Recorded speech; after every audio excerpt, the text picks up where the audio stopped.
Are people trying to steal your ideas or your work at your job? This is Dr. Kamani, licensed clinical psychologist.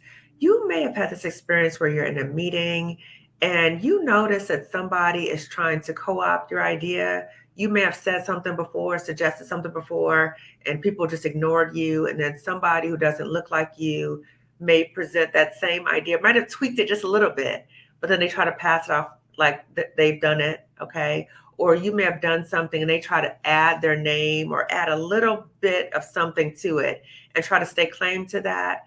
Has that ever happened to you? Okay. So I know that's happened to me. And if this has happened to you, this video is for you. Okay. So I was inspired to do this video after I saw a LinkedIn post recently by Dr. Keisha Thomas. And Dr. Keisha Thomas is one of the Black women researchers who created the term pet to threat. Okay, so Pet to Threat was created by three Black women researchers. So Dr. Keisha Thomas, Dr. Juanita Johnson Bailey, and Dr. Rosemary Phelps, excuse me. So Dr. Keisha Thomas, Dr. Juanita Johnson Bailey, Dr. Rosemary Phelps. So three Black women researchers. So if you have not heard about Pet to Threat, I will tell you what it is. So Pet to Threat deals with an experience where a Black woman is brought into the workplace and she is brought in because she is outstanding at what she does. And she's brought in, she does really great work.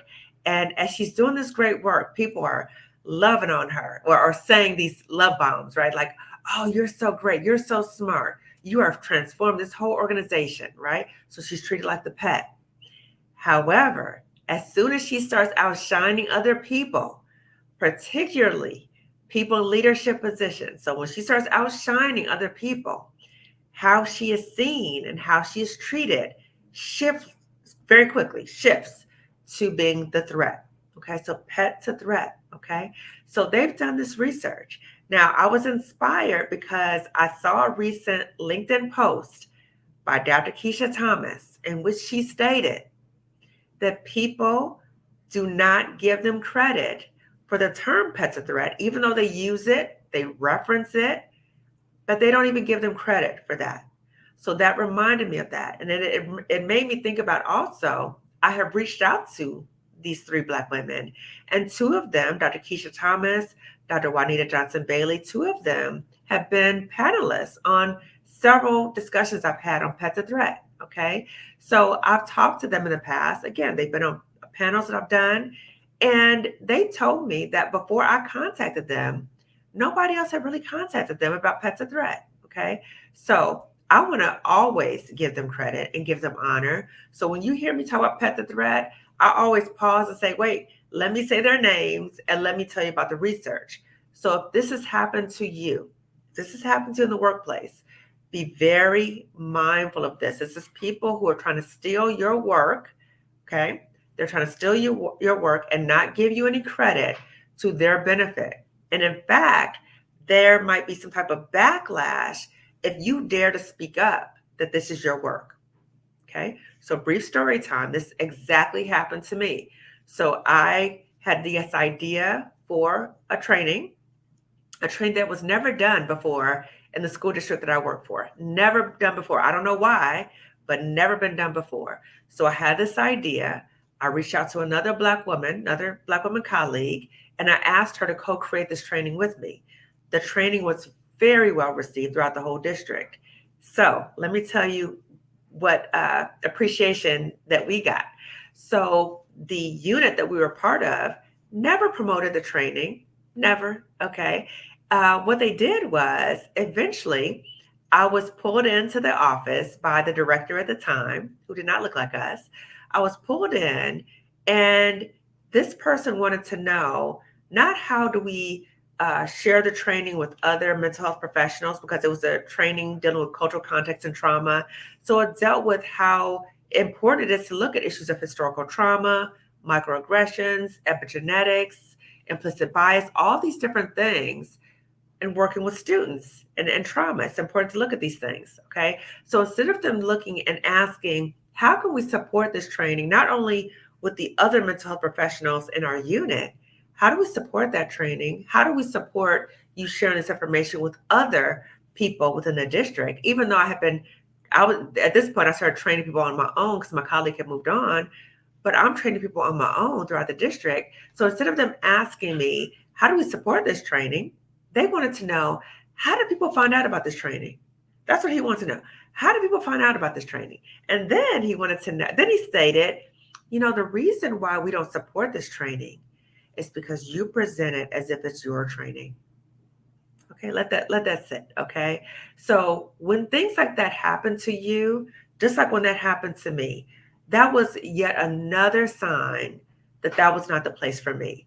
So instead of promoting the work that would benefit other people, other students, okay, instead of doing that, they were so wrapped up in how dare this Black woman present something, create something, co-create something, and be out there getting this attention. How dare her? And she's not saying that it's not hers.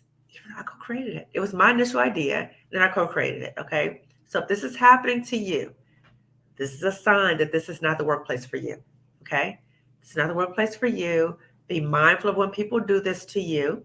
Okay. And I also, again, want to give a shout out to Dr. Keisha Thomas, Dr. Juanita Johnson Bailey, Dr. Rosemary Phelps for Pet to Threat. Okay. So again, Pet to Threat, check it out. You may have had this experience of Pet to Threat, but you may not have had the word for it. Okay. So this video hopefully gives you some information to help validate your experience. And if you are having an experience where people are trying to steal your work or passing off your work, or you may have said something, they don't acknowledge you, but somebody who doesn't look like you gets the credit for it, that's yet another sign that's not the place for you. Okay. Okay. So I'm signing off, and give this video a thumbs up. Okay. Thumbs up. And listen, sis, if this is your job and you're like, this happens to me way too much, and I'm sick of this crap. I'm sick of this. Okay. I'm sick of these people playing in my face. I'm sick of trying to prove to people. I'm sick of people trying to steal my work. If that is you, and you are starting to think you want something else for yourself, you want to move on, but you don't know how, I am launching a job liberation community for Black women.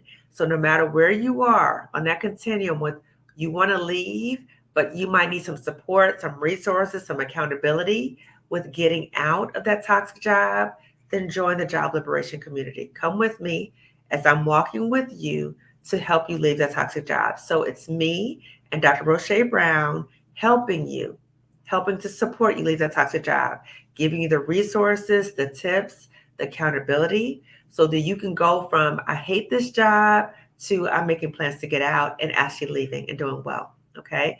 So me, I'm Dr. Kamani. I'm a licensed clinical psychologist and a toxic job survivor. Dr. Roche Brown is also a licensed clinical psychologist and a financial psychologist. So she is the woman that I worked with to help me get my money ready so I can leave that toxic job, so I can resign and do very well financially. Okay. So again, if this is you, people still in your work, you're tired of this, you're like, I'm done with this, join the job liberation community. Okay. So come with me in the journey. I'm walking with you. Dr. Roche Brown is walking with you. We're walking with you together, sis, to get yourself ready to leave that toxic job and go to something that's much better. Okay. Okay. So I'm signing off. Give this video a thumbs up. Share this video with at least 2 other Black women.